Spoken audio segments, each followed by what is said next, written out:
extended all the way to the ground, in something that wasn't quite dramatic enough to be called a fog.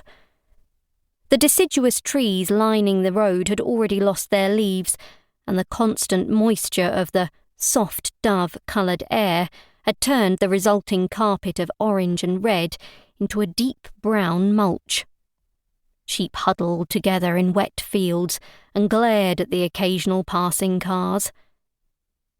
One such car was a fairly innocuous-seeming Ford Focus, driving at just under the speed limit, sidelights on as a precaution, coloured a pale silver grey that seemed to whisper, "Please don't look at me, I'm just doing my job."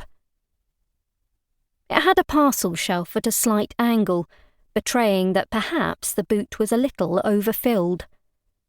The only really odd thing about it was that it had 5 adults crammed into it, which you don't usually see unless it's a bunch of students.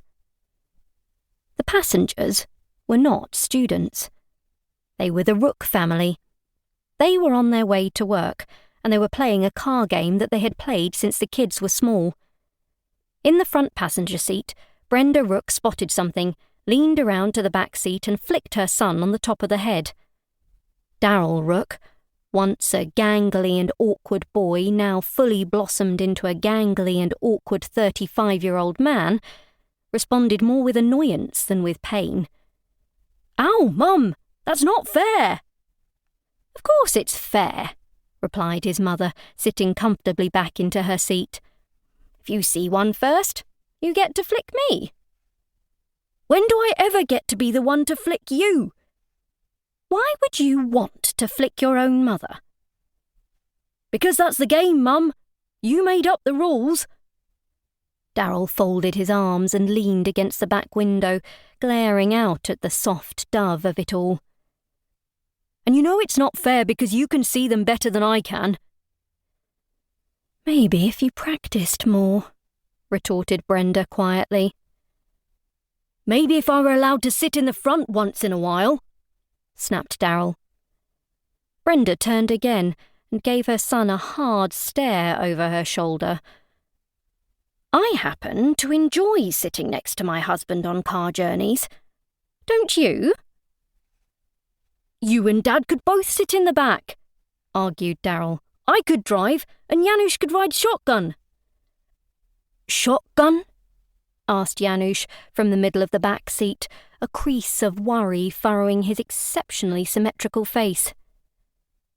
"Figure of speech, love," replied both Darryl and Brenda at the same time. "Okay." Janusz nodded serenely and got back to his laptop. "Your mother doesn't ride well in the back," Richard Rook reminded his son. "And you're very expensive to insure after you drove the Cinquecento into that bin." "That was 15 years ago, Dad. I was literally learning to drive and one of them had jumped out at me." "Oh," snorted Brenda. "So that time you could see them." Darryl sighed, defeated. Only once the argument was effectively over did his father reassert the car rules. "Sorry, guys. Grown-ups in front, kids in back. That's just the way." "Kids?" huffed Charity, squashed against the right back door. "I've got grey hairs." "Princess," replied her mother, "you mustn't upset yourself with little cosmetic imperfections. All this Instagram lark is just the internet's funny little way of trying to sell you military-grade laxatives." "It's not an imperfection, Mum." Charity twirled one of her prematurely silver locks around her fingers, gazing at it with pride. "I look like one of the X-Men." "Another one!" cried Brenda suddenly, before flicking her son again. "Ow!" Darryl shouted. "Dad, tell her! It isn't fair, I can't see!"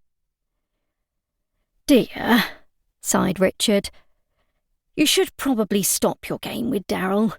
He isn't very good at it." Charity snorted a little sister laugh. Darryl tried to reach across Janusz to nudge her, but Janusz raised his laptop to block him. "No hitting."